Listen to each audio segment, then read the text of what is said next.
Et au Québec, depuis l'annonce de notre gouvernement,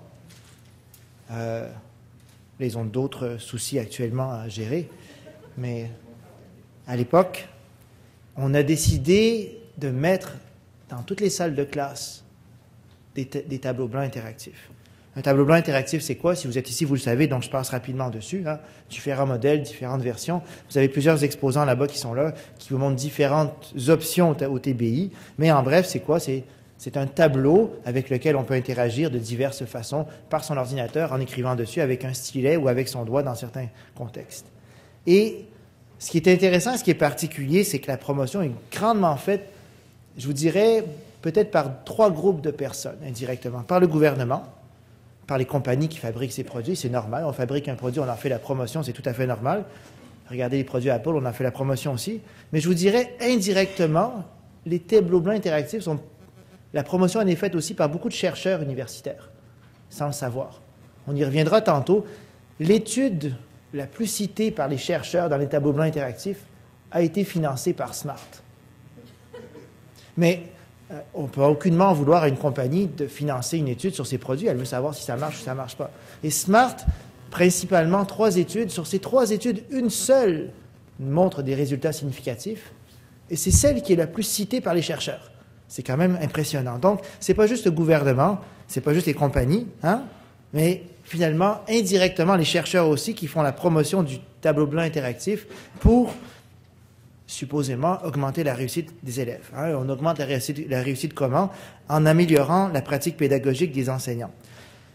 Moi, je vous dis qu'il y a plusieurs qui se posent encore des questions. Nous-mêmes, on se pose des questions. On s'est dit, est-ce que c'est vraiment efficace? Et puis, je suis dans les technologies. Puis, avec quelques collègues, on a décidé de voir d'abord qu'est-ce qu'en disent les recherches.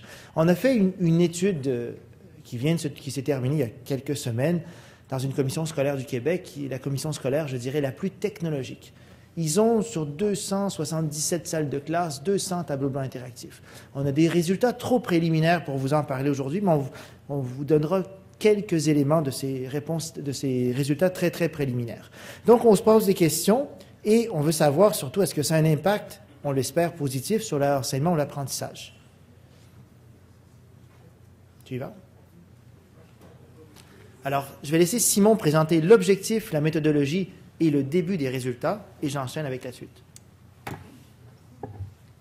Alors bonjour, effectivement, vis-à-vis de ce contexte-là, notre objectif était de présenter une recension des écrits sur la question des TBI. On s'est dit finalement, on en est où à l'heure actuelle? Qu'est-ce qu'on connaît sur les TBI? Puis c'est ce qui nous intéressait. Le but, c'est bien sûr d'orienter une intégration qui s'en vient vite, notamment au Québec, donc, puisqu'ils vont être dans toutes les classes. Finalement, c'est une question donc, qui nous paraît légitime. Avant d'implanter un outil, on est en droit de se demander justement quelle valeur ajoutée il a. C'est à partir de ce principe-là qu'on a mené une recension des écrits qui a visé des textes entre 2000 et 2012 et qui touchait au tableau blanc interactif. Alors, vous voyez qu'on parle de texte ici et non pas d'études empiriques. On aura l'occasion d'en parler parce qu'il y a un peu de tout, justement, qui parle des TBI et non pas seulement, justement, des études empiriques. On a fait cette recension des écrits en mars et en avril 2012 et on a réussi à collecter environ une centaine de textes. À partir de là, on a pu générer des matrices. Ici, un exemple de matrice. Il y en a certaines qu'on a focalisées sur le primaire, d'autres justement sur les autres ordres d'enseignement, etc. On les a organisées comme suit. Il y a donc bien sûr la source, l'année, la méthodologie utilisée et puis ensuite les principaux résultats obtenus. C'est comme ça qu'on a structuré finalement notre recension.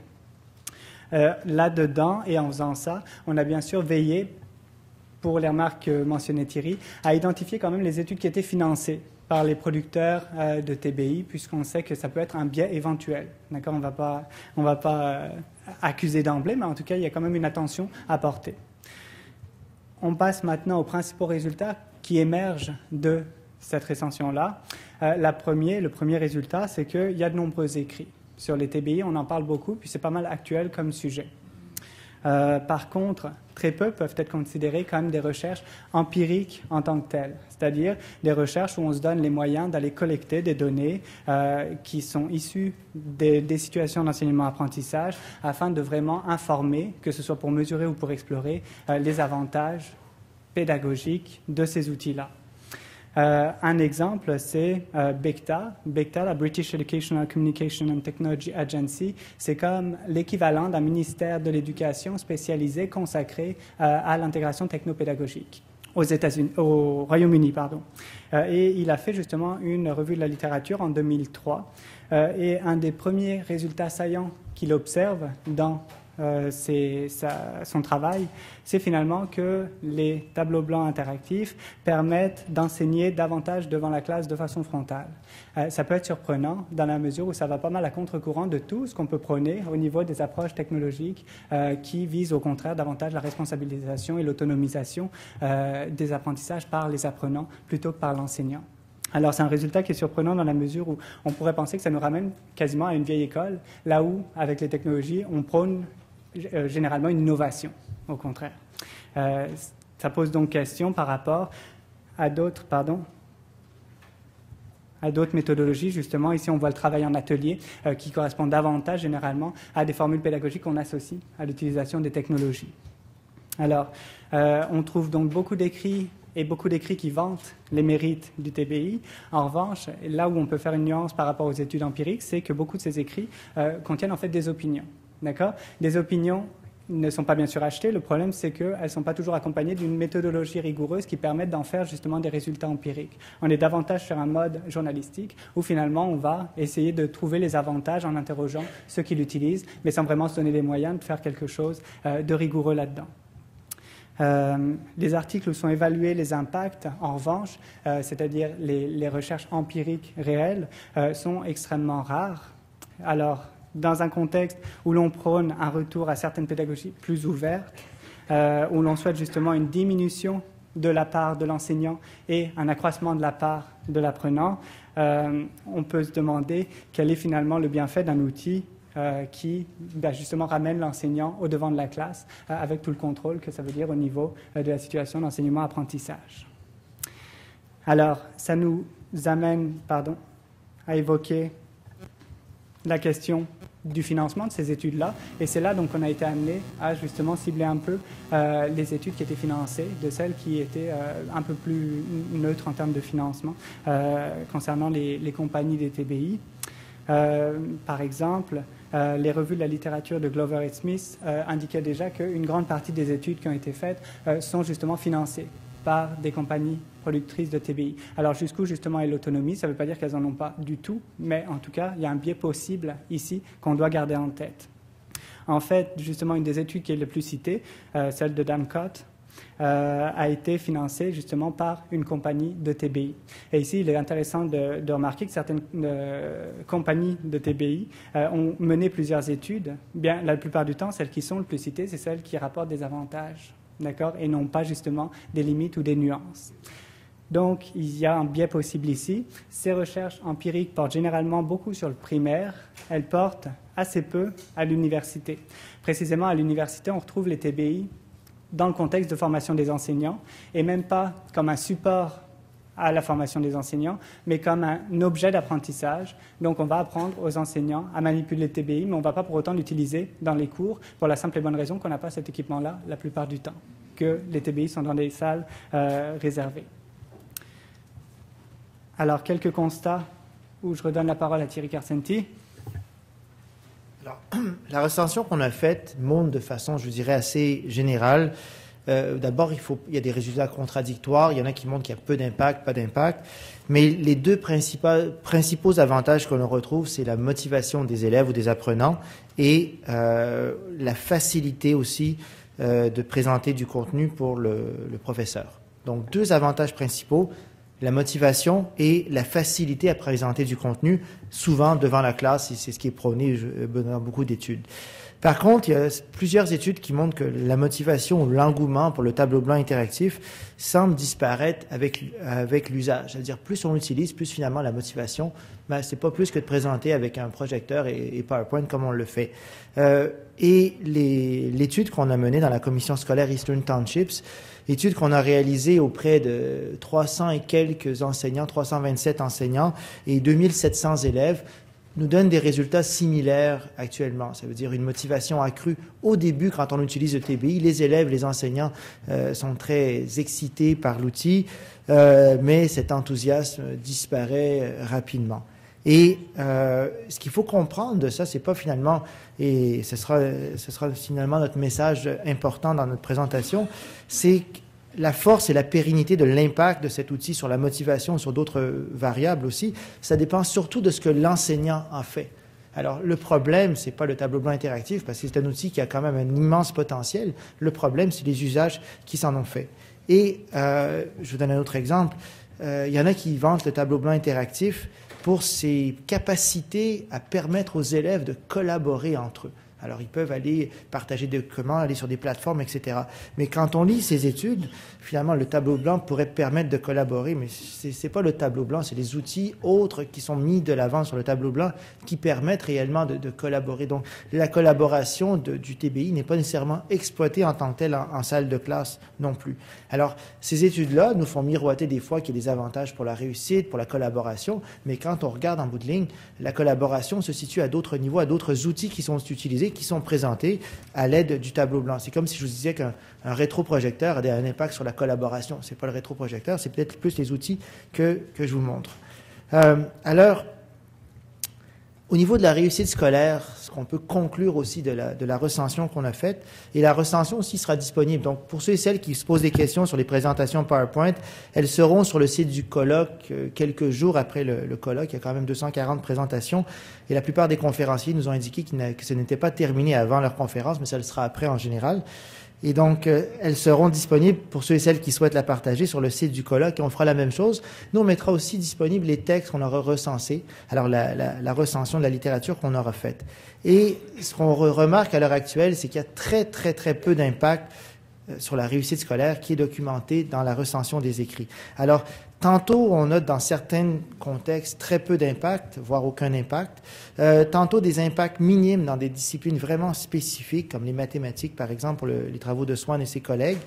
Et parfois aussi, on nuance ces impacts. On dit finalement, on met des tableaux blancs interactifs, on diminue le nombre d'élèves dans la salle de classe, et on dit on va faire une grande recherche. Donc finalement, les élèves se sentent tellement importants dans cette classe-là que peu importe avec le TBI ou pas le TBI, on devient meilleur parce qu'on nous accorde une grande importance en salle de classe. Donc un biais majeur dans ces méthodologies de recherche finalement, c'est pas le TBI qui a un impact. On a des projets de recherche comme ça un peu partout dans le monde. Des fois, on fait des projets de recherche parce qu'on met des technologies en place, mais au lieu d'avoir 30 élèves, on en a 8. Ben oui, mais est-ce que c'est la technologie en question qui a un impact ou c'est le fait simplement d'avoir diminué le nombre d'élèves en salle de classe? Donc, des fois, l'attention qu'on va porter aux élèves ou l'attention qu'on va porter au projet aura un impact plus important finalement que l'outil lui-même.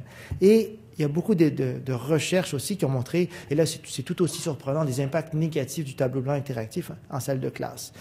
Ce qui est important de noter peut-être, ça c'est dans une recension qui a été faite par Turel en 2010, c'est que jusqu'à présent, il n'y a pas vraiment de recherches qui permettent de conclure un impact positif des tableaux blancs interactifs sur la réussite des élèves. Au contraire, ce qu'on remarque le plus souvent, et là encore une fois, je vous parle de la commission scolaire Eastern Townships, ceux et celles qui ne sont pas familiers avec cette commission scolaire-là, je vous dirais que 95% des enseignants, on parle primaire et secondaire de cette commission scolaire, ce sont des champions de l'informatique. Ce sont des gens qui travaillent avec des élèves qui tous ou presque ont un ordinateur portable entre les mains, dans certains cas depuis 8 ans. Alors, vous êtes en face d'élèves qui ont un ordinateur portable tous les jours au quotidien. C'est un grand défi pédagogique pour la gestion de classe au début. On parle à ces enseignants-là et eux-mêmes nous soulignent les défis qui sont liés au tableau blanc interactif, des avantages aussi, mais également des défis. Alors, les aspects négatifs qu'on regarde ou qui sont liés au tableau blanc interactif, les aspects chronophages, ça prend du temps. Ceux et celles qui veulent vous faire croire que c'est la même chose que de faire fonctionner un ordinateur, c'est pas vrai.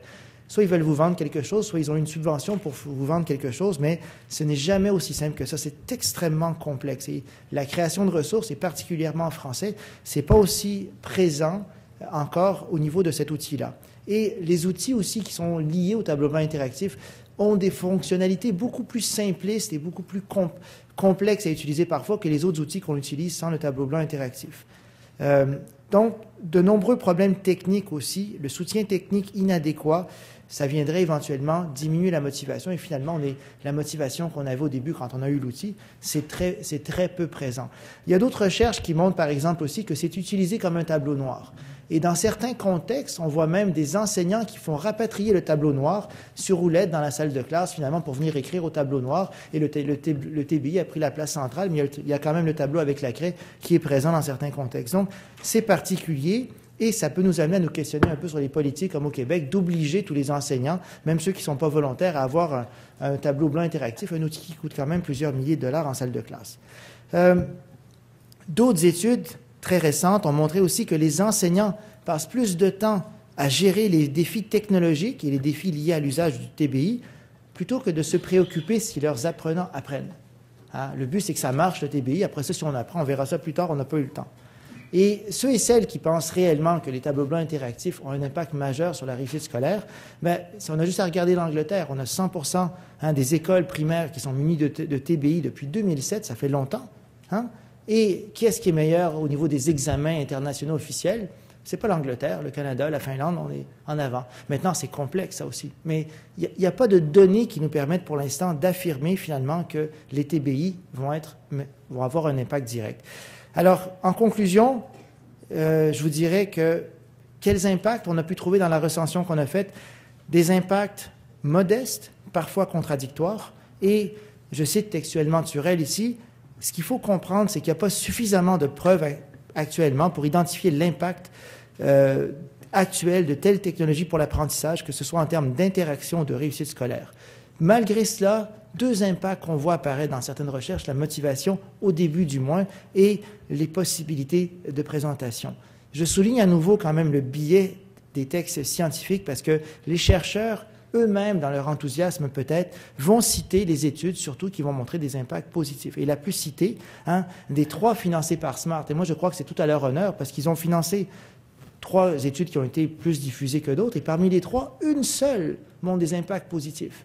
Et c'est celle-là que les chercheurs citent le plus. Et les 2 autres, on est un peu plus discret là-dessus. Alors, est-ce qu'il faut conclure que le TBI n'a pas sa place en salle de classe? Mais non.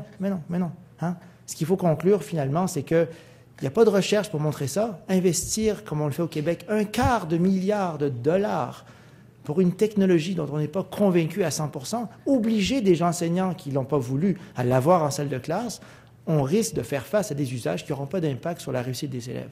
Et il faut donc se questionner là-dessus.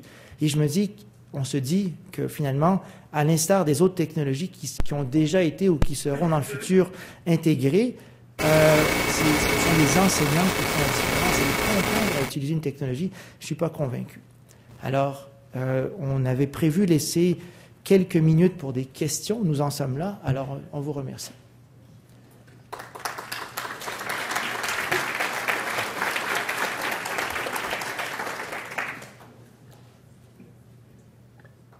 Question sur... Oui. Si je comprends bien, la seule véritable intérêt de l'usage, c'est de pouvoir sauver et mémoriser ce qu'on a reçu. Donc, la question est tout à fait technique.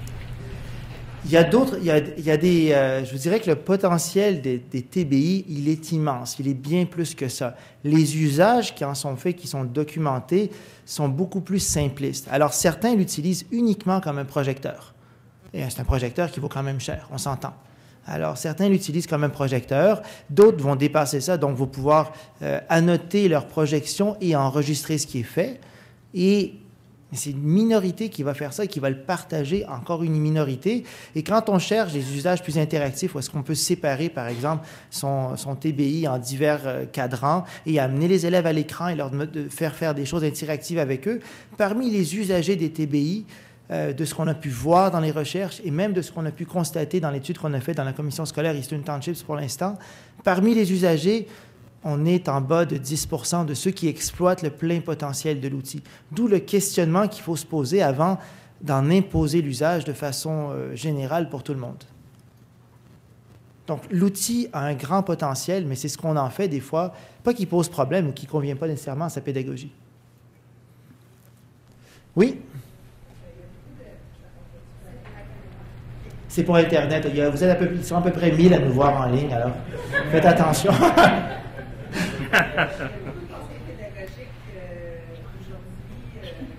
collèges qui sont responsables, par exemple, de l'intégration d'éthique.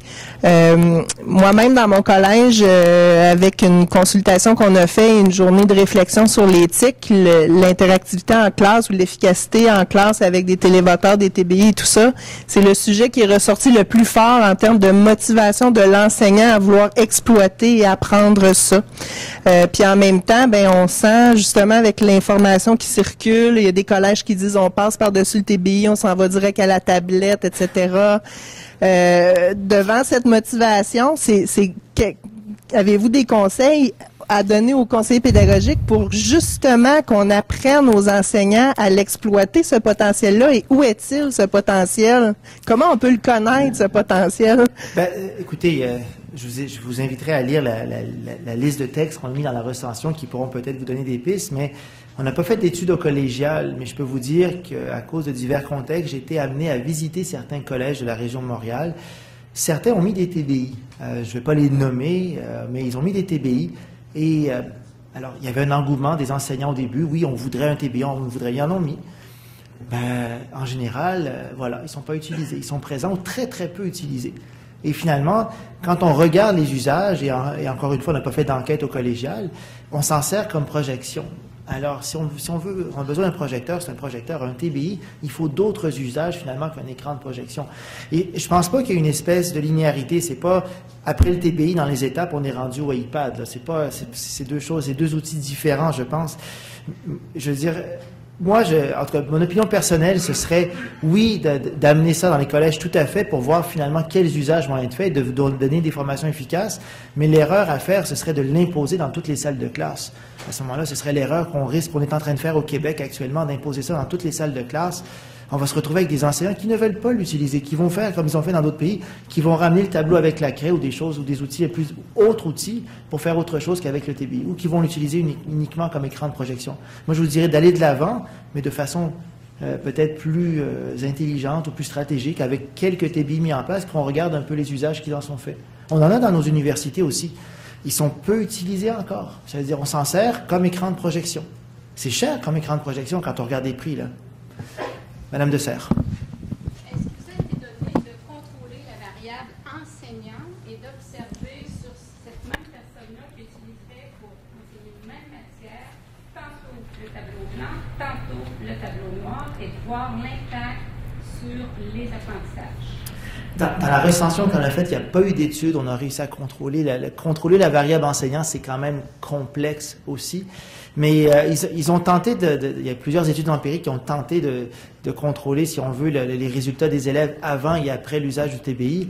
Les résultats sont très peu concluants à ce niveau-là. Alors, pour l'instant. Mais encore une fois, l'outil a un grand potentiel. Je veux dire, pour faire une analogie, c'est comme si vous avez le droit de rouler 30 km/h et on vous donne une Ferrari. Ben oui, la limite, c'est quand même 30. Alors, votre Yaris, ou peu importe le modèle que vous utilisez, vous permettra d'atteindre votre limite de vitesse sans problème. Et peut-être que le TBI, c'est un peu ça, des fois, un grand potentiel, et de l'imposer mur à mur. Je ne suis pas convaincu qu'au collégial, vous dites que vous êtes beaucoup ici, obligez tous vos enseignants du collégial à utiliser le TBI. Vous allez voir que l'engouement, il va vite baisser. Hein? D'autres? Oui? Ma question est très technique. C'est un TBI ou un TNI? La fréquence d'apparition des termes sur Google, qui est un moteur de recherche relativement connu,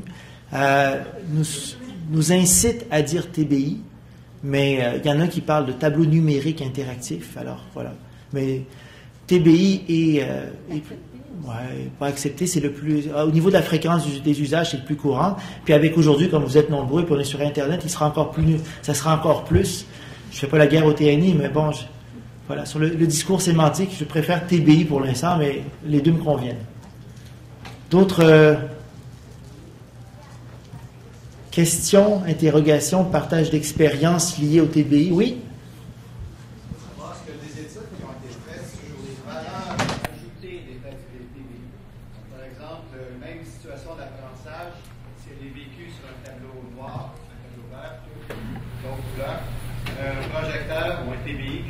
Valeurs ajoutées à utiliser le TBI? Ben, les études montrent un impact au niveau de la présentation, mais ces impacts-là, Si on ne se sert pas des possibilités interactives où on peut amener des élèves à venir cliquer sur des éléments de sa présentation, est-ce qu'on va vraiment se servir de l'interactivité du TBI, donc on les perd. Alors oui, il y a une valeur ajoutée au niveau du potentiel, mais dans les usages qui en sont faits, si je fais une présentation PowerPoint sur mon TBI, tu as beau venir cliquer dessus, il n'y a rien qui va se passer. Donc, si tu programmes une présentation où il y a de l'interactivité, où tu peux envoyer plusieurs élèves au tableau, apprenant au tableau, là, il y a une valeur ajoutée. Donc, la valeur ajoutée, elle est présente.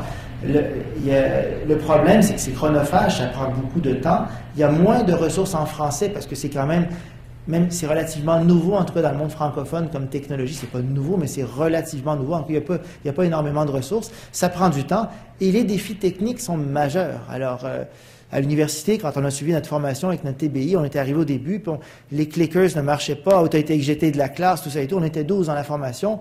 Notre pauvre formateur, il a transpiré un bon coup. Je l'imagine dans une salle de classe avec 30 élèves du secondaire. On oublie ça, là, ça ne marcherait pas. Et au cégep, bon, ça dépend des cégeps, où on peut être entre 25 et des fois 50. C'est pas aussi simple que ça non plus. Donc, la valeur ajoutée, le potentiel est là, mais je pense que c'est pas nécessairement un outil pour tout le monde. C'est un outil qui vaut très cher. Et ça prend du temps. Les enseignants, ils manquent de temps. Je sais pas, peut-être actuellement, au collégial, ils ont beaucoup de temps. Mais ça, c'est peut-être s'arrêter de l'occasion de faire des formations sur les TBI, profiter des carrés rouges, je trouvais, en attendant qu'un jour on trouve une solution à tout ça. Mais bon. Oui? Alors, j'ai ici, puis j'ai M. Bakri après. Allez-y. Alors, sur quelle étude de notre bon gouvernement s'est fié pour nous envoyer des TBI dans toutes les classes et dépasser le fortune? Tout en coupant les commissions scolaires en même temps. Alors, je ne suis pas impliqué au niveau politique, mais je sais que j'ai lu dans l'article de Vincent Marissal qui est paru dans la presse qu'ils ont appelé au ministère et le ministère n'a pas pu répondre à leurs questions. Alors, voilà. Monsieur Bakri, du collège du cégep Montmorency, je pense. Conseiller pédagogique. Oui, les ressources en français devraient être plus accessibles. Pour favoriser l'utilisation pédagogique et l'échange des ressources produites entre les enseignants. Et à ce titre, il faudrait peut-être mentionner la transférabilité de ce qui est fabriqué, de ce qui est fait avec les logiciels qui viennent avec les TBI. Et je voudrais juste dire un mot du projet Open Sankore, qui est un projet de logiciel libre qui va avec tous les TBI et tous les projecteurs interactifs, qui contient certaines fonctions très intéressantes comme le fait d'enregistrer l'écran, de pouvoir le diffuser sur YouTube ou autrement. Et je pense qu'au lieu d'utiliser les logiciels non transférables qui viennent avec les TBI, on devrait se donner le mot d'utiliser davantage un logiciel comme Open Sankore de façon à réduire le temps passé à préparer et à échanger. Tout à fait. Ce que M. Bakri nous dit, c'est que chaque TBI vient avec son logiciel propriétaire. Et tu ne peux pas prendre ton truc et le partager avec quelqu'un d'autre qui n'aurait pas le même TBI dans sa classe. Open Sankore, ce que ça permet de faire, ce sont des fonctions relativement qu'on retrouve dans la plupart des TBI, mais ça permet au moins de les partager à travers l'ensemble des TBI. Le potentiel est là, quand on parlait par rapport au tableau noir avec la craie. On peut annoter une vidéo et partager cette annotation qu'on a faite avec ses étudiants. C'est immense comme potentiel, mais ce n'est pas exploité. Alors, une politique mur à mur chez nous qui va coûter $250 million, je pense qu'il y a des questions sérieuses à se poser avant. Il y avait une autre derrière, excusez-moi.